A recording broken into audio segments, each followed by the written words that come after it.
Olá pessoal, bom dia, boa tarde, boa noite.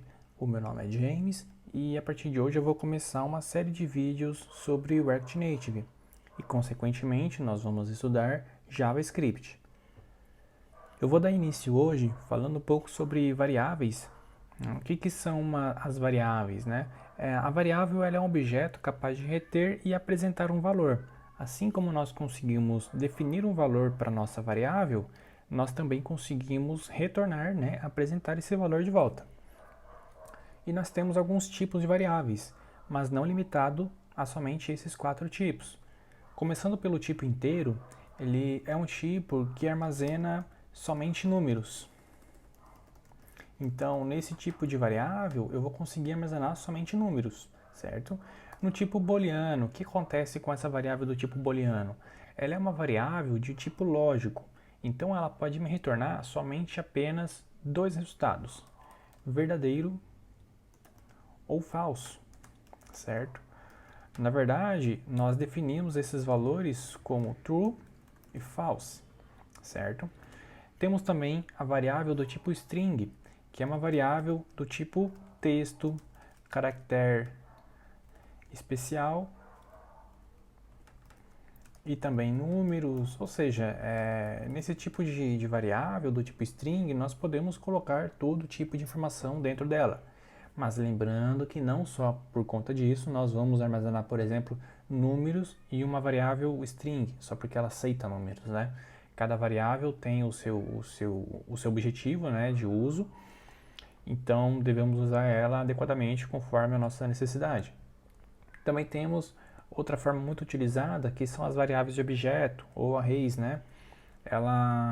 Nós conseguimos armazenar, diferente das outras, várias propriedades dentro desse tipo de variável. Por exemplo, eu consigo, enquanto nas outras variáveis eu consigo definir um único valor, aqui, por exemplo, eu consigo definir 1, 2, 3, 4, 5 e assim sucessivamente. Então, esse é o diferencial das variáveis. Partindo para a parte prática, como que eu vou conseguir utilizar, para que essa variável ela pode ser útil para mim, né? Eu posso utilizar uma variável, por exemplo, para armazenar um valor. Começando pela variável do tipo inteira, sempre que eu for definir uma variável, é importante eu definir essa nomenclatura no começo, o var, que é para indicar que eu vou trabalhar ali com uma variável, né?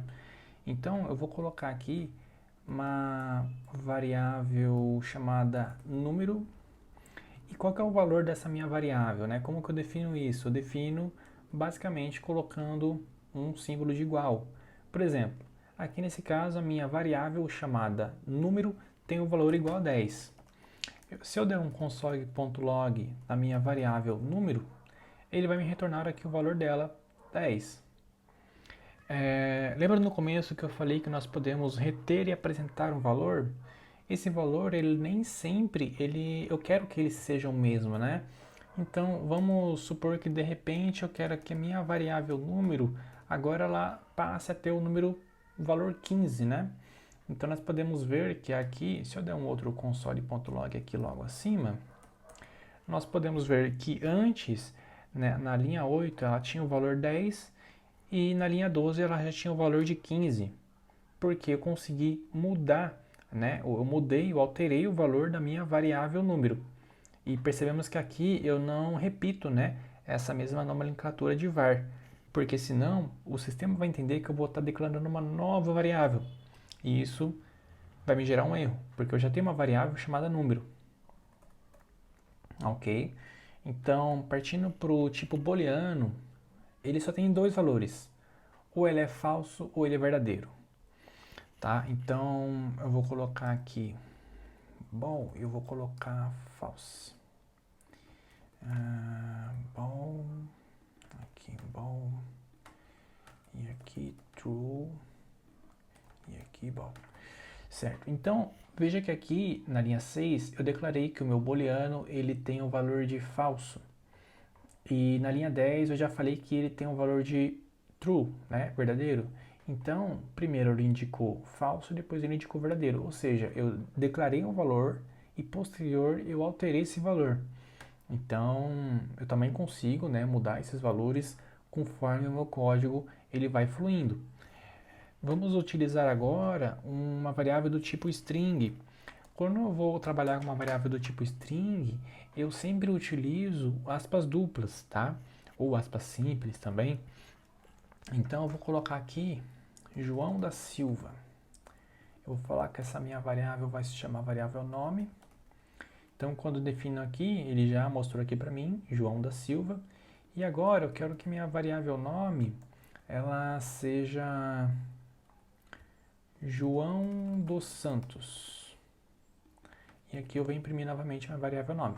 Então veja que primeiro ela tinha o valor de João da Silva e posterior ela passou a ter o valor de João dos Santos, certo? E por último, objeto. Tá, eu vou nomear aqui para obj para ficar mais fácil. Então vamos lá. Como que nós declaramos um objeto, né? Lembrando que o objeto, a intenção dele é que eu possa armazenar mais de um valor dentro. Por exemplo, se eu tenho aqui um objeto chamado frutas, vou colocar ele como frutas. Aqui dentro eu vou ter, por exemplo, maçã, eu vou colocar sem acento, tá? Maçã, banana. E aqui, se eu der um console.log em frutas, viu que ele já me retornou uma coisa aqui meio diferente do que a gente estava vendo, né? Ele me retornou, entre parênteses aqui, o número 2, ele me retornou de uma forma meio diferente. Agora, observe se eu colocar aqui frutas, colocar uma chave e o número 0. Ele me retornou maçã. Se eu colocar o número 1, ele me retornou banana. Por quê? O objeto ele tem uma propriedade diferente. Como nós conseguimos armazenar vários conteúdo, né, vários valores dentro dele, ele me gera números para cada um. Por exemplo, o primeiro, ele não é 1, ele é 0, tá? Todo o nosso objeto, o nosso array, ele começa com o valor de 0. Então, a maçã, ela tem o valor de 0 e a banana, ela tem o valor de 1. Então, se eu colocar 1 aqui, ele vai me retornar banana, porque a banana tem o valor de 1, certo? Com base nisso, o que a gente pode fazer? Vamos supor que eu quero verificar se um usuário meu ele está logado e se ele pode visualizar, né, o conteúdo, por exemplo, do meu site ou do meu aplicativo. Então, eu vou colocar uma variável aqui. Essa minha variável, ela vai ter o nome de logado, né, que eu quero saber se o meu usuário está logado ou não, e eu vou colocar como true, tá? E agora a gente vai trabalhar com uma coisa que se chama condicional, tá? Eu vou utilizar do if e else. O que isso faz, né? O if, ele basicamente faz uma verificação e se essa verificação ela for verdadeira, ela vai cair num bloco. E se ele cair no else, quer dizer que aquela condição não era verdadeira e ele vai cair em outro bloco, tá? Vamos ver isso aqui na prática. Então, se logado for verdadeiro, então ele vai fazer isso aqui que vai estar aqui desse bloco. Se for falso, ele vai fazer isso daqui. Então, eu vou começar aqui pelo falso, eu vou colocar usuário não está logado. Mas se tiver logado, eu vou colocar um console.log usuário logado.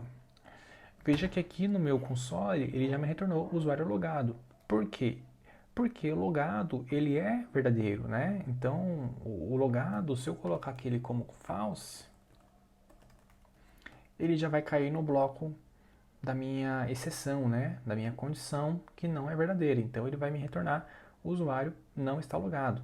Então a partir disso nós já conseguimos entender assim como que trabalha esse escopo, né, de variáveis, para que ela pode ser útil. Então vamos supor que eu tenho aqui minha variável nome e o nome é João da Silva. Então, peraí, só ocultar aqui. Se o meu usuário tiver logado, então eu quero que ele mostre, por exemplo, o usuário logado, vou colocar uns pontinhos aqui, mais a variável nome. Vamos ver o que vai acontecer? Olha só que interessante. Eu consegui juntar em uma linha só o meu texto e a minha variável. né, com o símbolo de mais. Então, quando nós colocamos aqui esse símbolo de mais, nós estamos concatenando as nossas variáveis, né? Por exemplo, se eu falar que a variável idade é igual a 30, então, vamos lá, usuário logado, mais tem idade, anos. Vamos ver o que vai acontecer? Olha só, o usuário logado João da Silva tem 30 anos. Então aqui eu consegui concatenar, né, eu consegui juntar duas variáveis no meu retorno, utilizando o mais. Né? No JavaScript, para concatenação, nós utilizamos o operador mais, certo? E aqui então ele fez uma verificação e como o logado é igual true, ele caiu nessa minha condição. Se o logado for igual a falso, ele vai cair na minha exceção. Certo, pessoal? Então essa foi a videoaula de hoje, espero que tenham gostado. Se tiver alguma dúvida é só comentar, se quiser algum conteúdo mais específico também é só comentar, que eu vou providenciar a videoaula. Obrigado.